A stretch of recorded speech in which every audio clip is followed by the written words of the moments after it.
Normally I do usually ask, is there anything that you want to share that nobody knows about you? Nothing like being on a podcast that, you know, for all of Henderson to share your secrets. Okay, let me think about this. If you went to high school with me, you know this, but most adults don't know this. I'm like pretty good bowler. Oh, okay. I got a scholarship to college for bowling, and I keep my own ball and my own shoes. And You're a serious bowler. I would say that I do take it seriously. I'm not the girl Yeah. that let's go have fun and I'm gonna wear the random shoes. It's no, I've got my bag in my car at all times and I'm ready to walk in and I'm the girl that wears the random shoes at the bowling alley.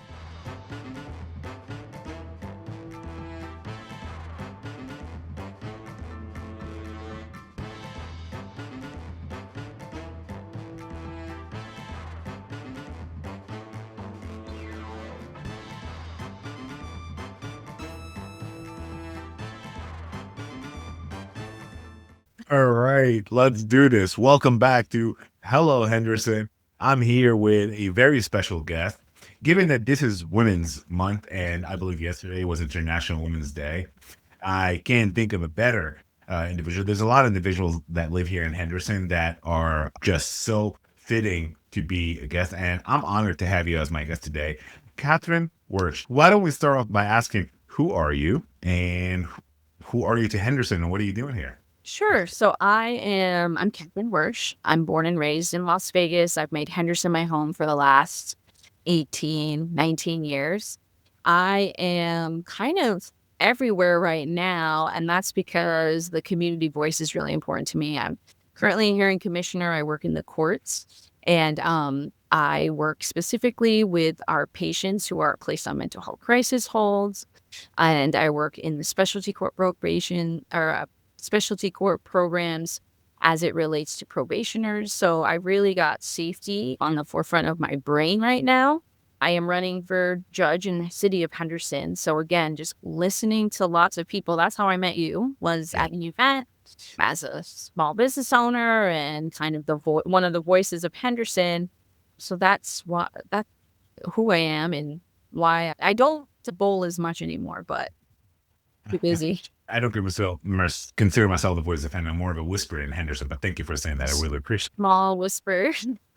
For those who, just met you or don't know you, how would you describe yourself, and how did Henderson become home to you?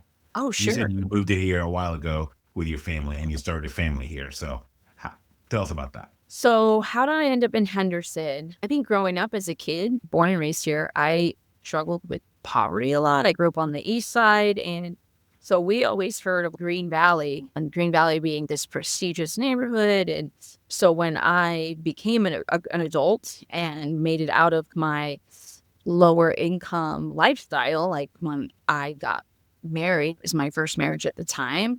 We bought a house right on the line, and I felt so close to be having made it in like my kid mind of getting to Green Valley, but it was always visioned to be this cool place to live. So that was kind of on Robindale and Pecos. And slowly over the last 18 years, my locations have just gotten deeper and deeper. I ended up in the heart of Henderson. I would call it the heart because it's downtown Henderson, the original Henderson. I won't call it Hendertucky. I'm not sure if I'm there yet. But my Can we elaborate on that? What does that mean? I think some people try to use Hendertucky as like this phrase to make the original people who like resided in Henderson like country, or I think it has more of like when I hear Hendertucky, I think of our properties are bigger. So we have house or horse properties in the back. And so I've actually been to Kentucky. So I have this idea of like big farmland, and there's not a lot of those big properties left anymore unless you go really pushing past Boulder Highway out towards the mountains and you get those big properties. But I don't consider myself a country girl. I consider myself like a city girl. So I haven't embraced the phrase Hendertucky. I'm just from here. I'm just from. I never heard that before. You've never heard of Hendertucky? Never. Yeah. Again, remember, I only Your moved listeners are here. gonna chime in. Like if That's why I said I'm a whisperer in the community. I'm not a voice. And I'm sure people will probably correct me. They'll probably say, "Oh no, it's because X." But I think it could go either way. I think some people try to use it as a way to like talk crap, and then some people use it as a way to just like originally differentiate from other parts of the city. Like we're the original. But my husband, my current husband, picked Henderson.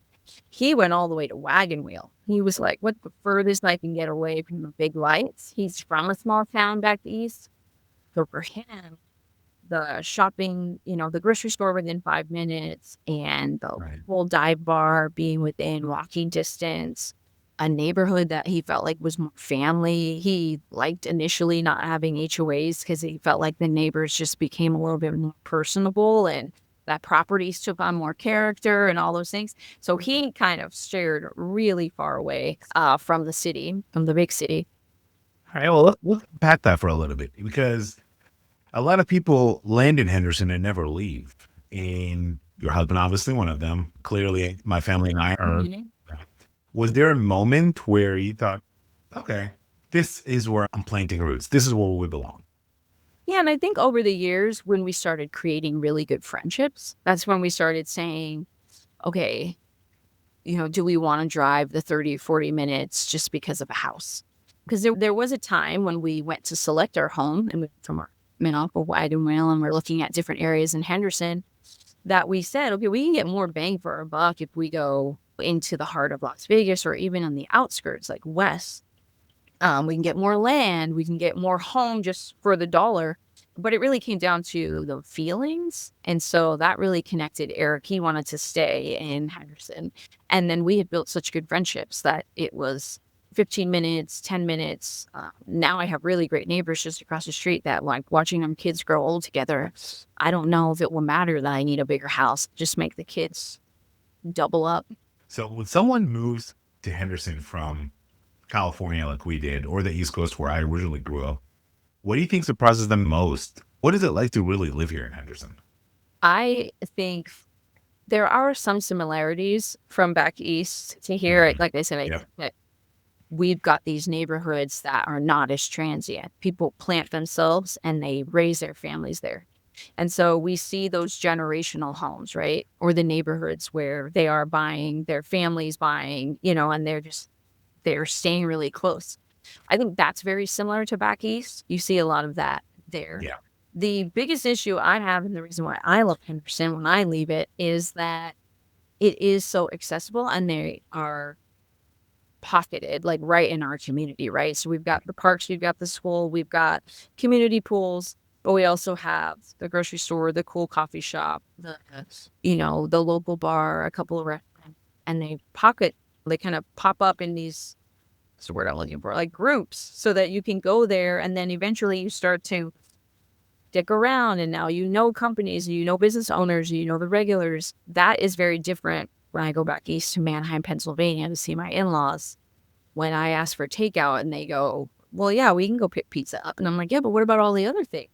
But like, I want all the other things to it. Right. So I think there's parts to it that really hooked Eric and he loves it. And then when we go back home, he's like, yeah, we'd never make it here because they don't have the amenities that we need in just our everyday regular enjoyment. I'm from the East Coast. I grew up in Jersey, suburbish. A lot like Henderson, to be honest with you. Big city feel, but really it's a small town, right? And it has big city feels because we're so close to Las Vegas, where I grew up. We're so close to New York City or Hoboken or whatever else. And then I moved around. I've been a nomad. And I did move to California. And I was in California for 15 years. And yeah, there's something about Henderson that's not just familiar, but also desirable for folks like us who are looking to raise a family. I mean, you just said it earlier, having the kids grow up next to the Mhm. kids' store in the neighborhood. Yeah, we felt that more here than we did in California. And my daughters were born and raised in California, but they felt a lot more, I guess, belonging Mhm. to community and to their friends, and they've attached themselves to a lot of the friends that are right across the street, right next door, down the street, in school. Yeah, there's a familiarity around here that just makes it feel a little bit more welcoming and safer. Well, and I think we're starting to get smarter community builds. Like there's a phrase for that in the world of building cities, but like I live in Cadence, and so Cadence has everything you need. within walking distance. We, a grocery store and all of the little businesses that are popping up around that. We have a school, we have all our parks. So now I'm starting to, we just had this conversation the other day, starting to build my trust of like, can my daughter actually walk to school? Like, I think she might make it the 2 or 3 blocks to school one day when she's a little bit older. And that's a big deal for me because I grew up in the east side of Vegas. And so I walk to school, but there is no way I would let my daughter walk, down Flamingo towards Boulder Highway to get to school. So I'm having time as a parent. I don't know if I ever thought I'd get here, but I think I might let my kid walk to school one day. And Eric may not be ready for that, Steve. As a father, I could tell you I'm not ready for that. Oh, no. I feel like you touched on it a little bit about what is some of the noticeable or the biggest shift that you've noticed.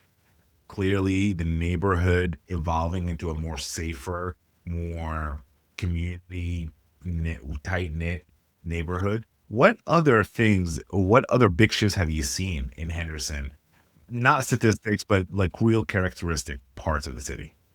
I do think we're taking a lot more pride in our neighborhoods, too. I see that. I definitely feel that more. Yeah. I mean, my crossroads, when I tell people where I live, I say Lake Mead and Boulder Highway. And usually they they cringe because it has this reputation from 20 plus years ago of like what could occur there. But if you come down to that area, you're seeing a busy, thriving 4-way street corner. So I think we're investing in our communities. People are taking pride in their neighborhoods again. And so it's changing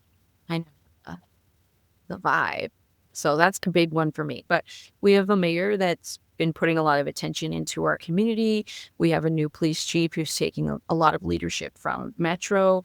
So we've got a lot of things that has taken a while to see the fruit come from, but I think we're in a space where we're starting to see it. I think it heightens all of our senses. So what I tell people is just know your neighbors, know your environment, look, listen, pay attention, take a deep breath. Sometimes we might be having a bad day, but somebody on the other side might be having it even worse day. And I am constantly going, is this worth it? Because I might be upset or I might be impatient, but my response could trigger a different response. And that person might not be thinking in the right state of mind. You're right. I want to go home at the end of the day. So if that means I'm 2 minutes longer in traffic or I let another person cut in front of me, I don't know. That can kind of ease some of our nerves because it can be really scary out there. Yeah, it is. And I'm glad that you did bring that up because now it makes me feel like, okay, I'm not the only one that feels that way about their kids. The helicopter parenting is something that's real, but I don't care if people don't like it or if my kids don't like it. I'm going to do it because and I'm not trying to helicopter my kids to control everything that they do. It's more like I'm on them for everything that they do so they understand there's a huge impact or there are huge consequences if you make the wrong decision. Yeah, and I use that. So like with mine are still little. They're 6 and 4. So having kind of rational conversations with them is still tricky. But I try to connect it to something like this is a safety issue. Or, yes. I mean, I've even gone as far to say, when I was growing up, this is what happened to me. So there are certain things where I want them to see like this can happen, but we can ask the right questions. We can put ourselves in the right spaces. It's okay to push back. It's okay to say no. It's okay to talk to me. And I mean, we've had those conversations where she's like, I read it. And I'm like, you better tell me right what's going on. And then, of course, it's something completely different because she's 6 and her brain is, this small. But it's the building it up and going, okay, we've talked about this. And for me, I felt like it worked. There's a tension that is always noticeable when the city grows. And it often has to do with embracing change and growth, and folks wanted to come here because it's such a wonderfully evolving community, and protecting the things that made this city so special and made people like you and locals and people from here from birth fell in love with. Do you feel that tension is here in Henderson? The first thing that came to my mind was Cadence. We're growing exponentially. I don't even think we're we might be a little bit over 50% of what it's expected to build. But we started getting these apartments, and people kind of got a little upset to that because they're like, there were voices from the community that were suggesting, renters and the stability of that. And now we're going to have all these high occupancy buildings, right? So now we're not just doing homes, but now we're having like 500 apartments. So we definitely felt some of the pressure there about, now our streets are going to be busier, the grocery store's going to be busier, this is going to be busier. But I think this is just where it comes, for me, maybe this is because I dealt with a lot of stuff growing up that is a bit of perspective for me, that I'm like, you know what, if this apartment complex is going to house a bunch of humans and they're going to contribute to our businesses, they're going to contribute to our economy in that way, like, unless we see something wild and crazy, unless crime rates go up or something, it's like, even that can be addressed in certain ways. And the Henderson police have made a very good effort to bring in officers to do kind of talk about fraud, or Yeah.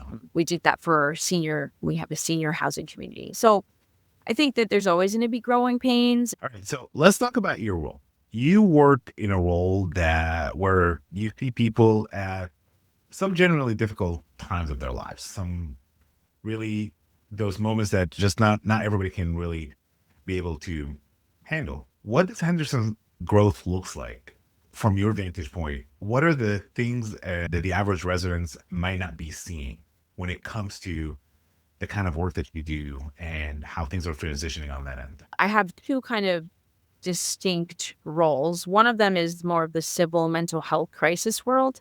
Yeah. And I think that is more often what people think about when it comes to mental health stuff. They see the individual on the side of the road, maybe they're not with it, seem crazy.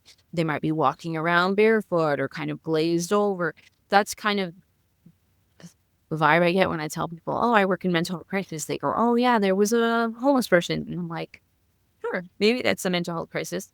But what I always shock people with is how many mental health crises are filed a month. It's up to 3,000 individuals come in contact with an officer, medical professional, psychiatric professional, or even a family referral to have a concern or to place a concern on them as it relates to their mental health crisis. So that legally means they're a danger to themselves or others, they're unable to care for themselves, and it has to be linked to their mental illness. One of my favorite things about being in this role, and I did it as a lawyer for almost 3 years, was going to our hospitals. And we have several hospitals and facilities in Henderson, and meeting the doctors, meeting the staff, meeting all levels of the hospital staff, because they're playing such an important role in that patient's life. They have a very important legal role, but a lot of them are actually just there to medical professional who might be able to guide this person through what's happening. What about community need? Something you wish more people were talking about. What would that be? Whether it's mental health or Henderson, I guess I am asking from your perspective where you're sitting, which obviously deals with a lot of mental health. So, yeah, whether it's mental health or anything else that you see that, again, given your position in the community. Me personally, when I would guide families through crisis stuff, I've always emphasized the importance of details. So I always tell people, if you or your loved one are in a crisis and you think it's related to your mental health, or you think it's drug induced, whatever it is, details are so important, because that officer's going to respond on scene and they're going to walk into the unknown unless someone's telling them that. The world right now has a lot of crazy things going on. One of my favorite things about going into community right now, besides meeting people, is like learning all the good things that are going on. So there are a lot of really good-hearted, well-intended people doing things in our community that we would have this is one of my favorite things about going to the tech alley is, like, I'm so far behind in technology. So when I go, my mind gets blown because I'm like, we can do what? Yeah. The first time I met you, you were like, oh, just tap my phone for this electronic. And I was like, what are we doing? It's like, I don't even keep a wallet anymore. I wish my phone would take my ID, because then I would just need my phone. Everyone's got their little corner of the world. I think that we need to let more people in a little bit, share the exciting things we're doing. We have that option now on social media. Like, you can share it for all to see if you really wanted to, but Yeah. there's so many good things going on. There's so many good nonprofits that exist in our world. And because this is kind of where my head went with mental health stuff, there's always a need. It's always like, man, I wish we had more beds. Man, I wish we had more hospitals to care for these types of things. Treatment services as it comes to substance abuse. There's always going to be a need. But when I'm out meeting people, I'm like, oh, here's another nonprofit that provides that service. I'm actually on a board of directors for a nonprofit organization here in Henderson called CyRoot Academy, where they provide education. Ooh, like we learn something For, now. How do you yeah, spell it for the listeners? they And provide education for veterans and service members. So when you think about the city, how the city is serving that population, what does it look like when it's working well? And what are the gaps you wish more people were paying attention to? I wish that more people would pay attention to our smaller nonprofits. Yeah. One of the things I think we could be doing better in our veterans community is paying attention to the smaller nonprofits. About a year ago, I saw an Instagram advertisement for Pancakes for Patriots, and that's like one of the 2 food groups my children eat. My dad being a veteran, my husband being a veteran, I was like, let's go, let's check it out. So we show up, and it's actually the Honor Flight of Southern Nevada, and they host pancake breakfasts every so often. They're doing one again on March 14th, which is the same day, and it's the St. Patrick's Day Parade downtown. But it's all donations go towards the Honor Flight. And if you're not familiar with the Honor Flight, it's like the older generation of veterans who served in our, whoever's left of World War II, whoever left of some of the Korean War, they will fly them to DC.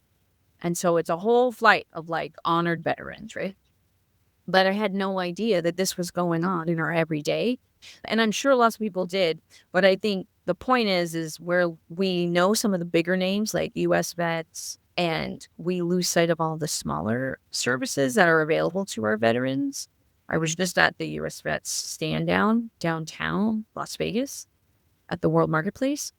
It was a room, like a convention-sized room of just table after table after table. Nonprofits, organizations that may not even be solely focused on veteran, but have a niche of their program that be available to a veteran.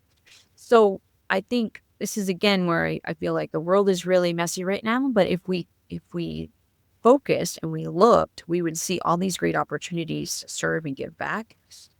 This is one of those things with our veterans. We are seeing a different type of veteran coming back generationally.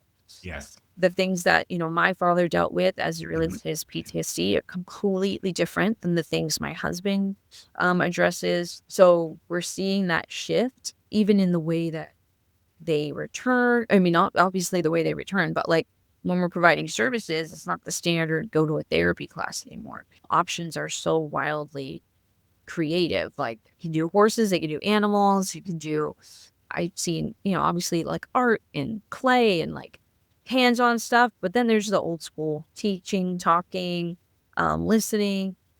Medications have increased, have changed, what works, what doesn't work. The age of our veterans are going up and down. We're seeing younger veterans that are getting medically released from, they're still so, they're so like they're babies.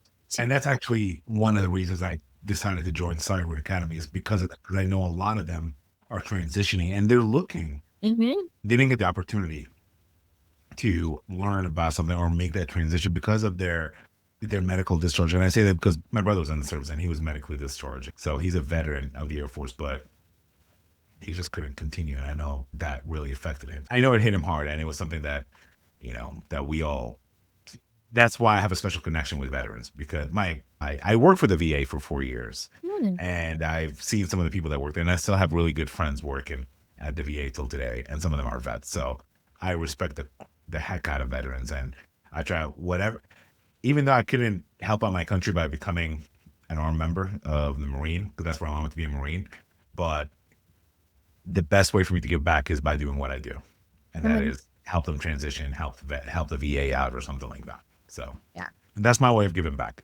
And this is a really great example because I've never heard of CyRoot, but you bring up a good point. It's if you can't serve, or even when you've stopped serving, there's always that question of what do I do now? Or like the missed opportunity or a missed legacy that you could leave in that space. So this is really catching people and saying, okay, you can do something. There's like this myth that you go into the military and you're going to come out with this easy transferable skill.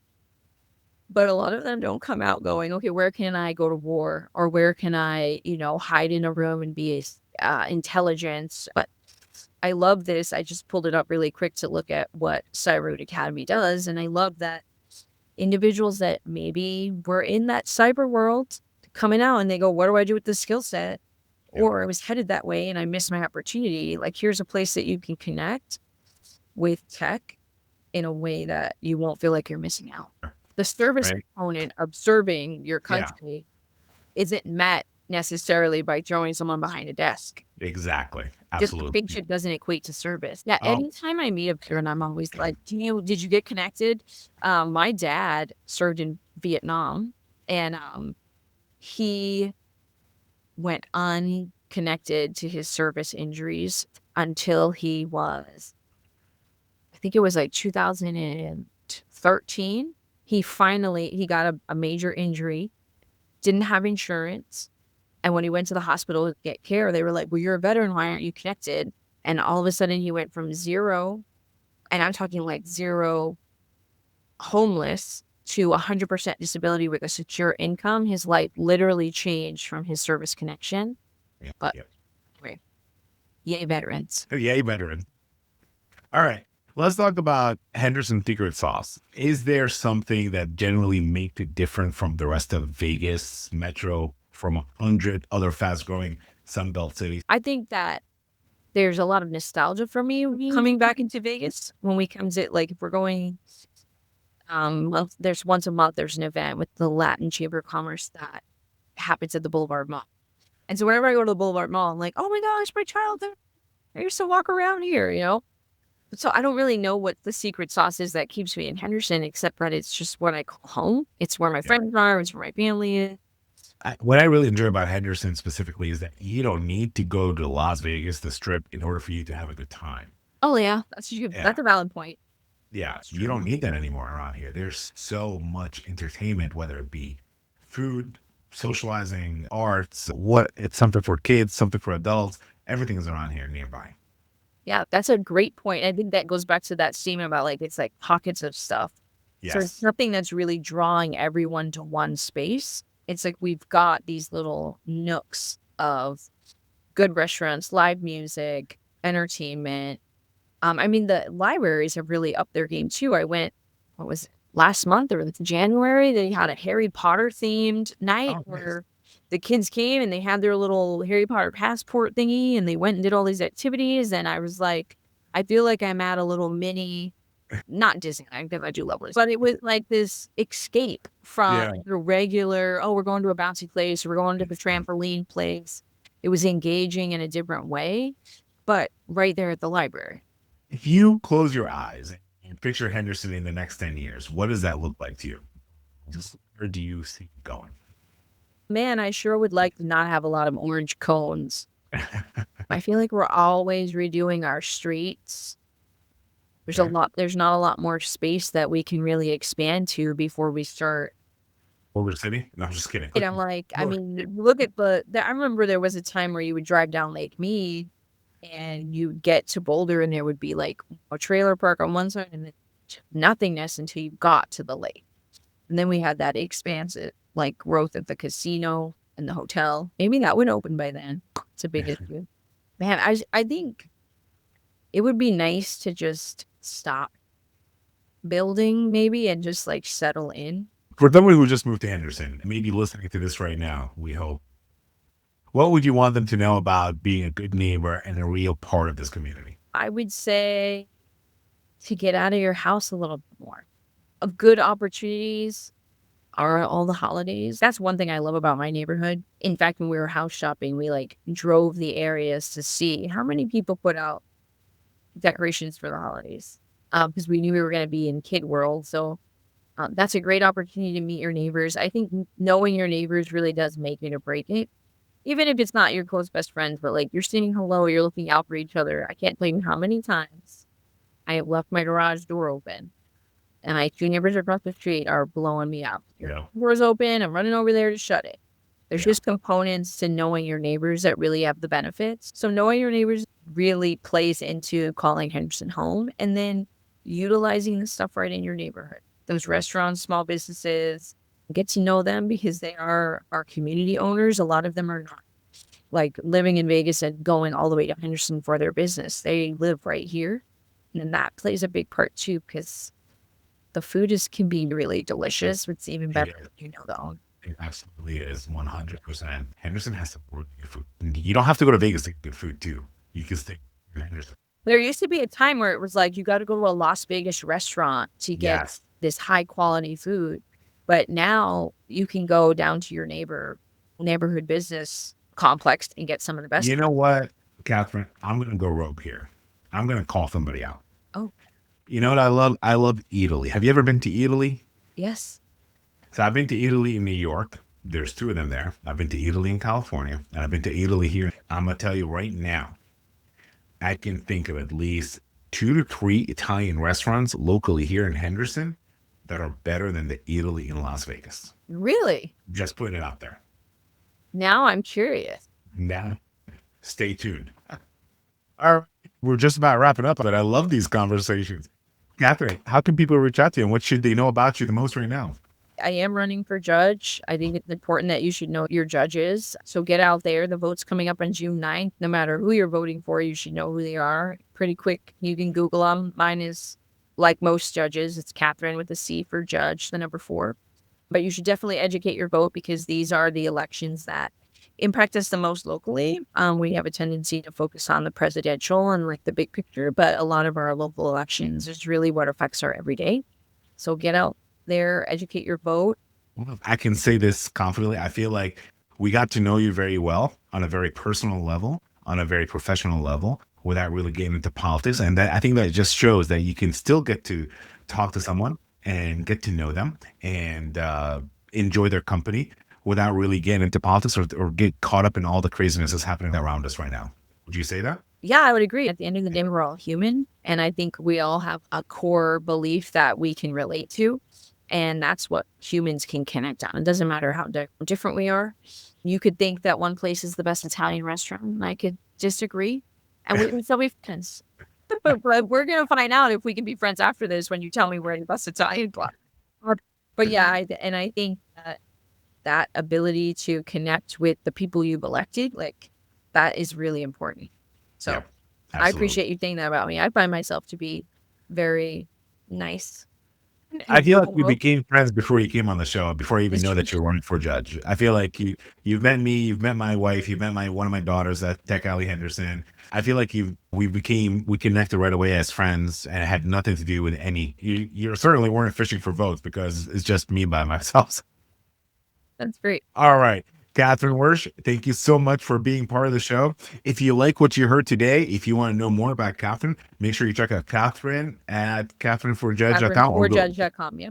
Yep. And if you like what you heard today, if you enjoyed it, please make sure you hit share, subscribe, share it with one person. It doesn't have to be everybody to know. Share it at least with one person, and maybe that person will share it with somebody else. We want everyone to know that we have a show. It's called Hello Henderson. It's about Henderson. It's about growing Henderson. It's about keeping Henderson good and happy and making sure everybody's aware of that. Thank you so much for joining, and we'll see you soon, Henderson. Bye.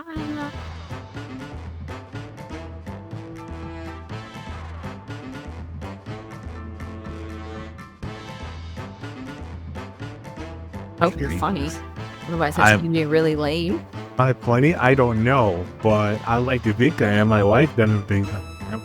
It's an ever constant battle here in our household. We do the same thing, and will always remind me, you're not the funny one. And I'm like, yes, I am. And I often say, I know I'm funny. I know you're funny. You're just not as funny as I am. They could both be true. It's just that I'm funnier.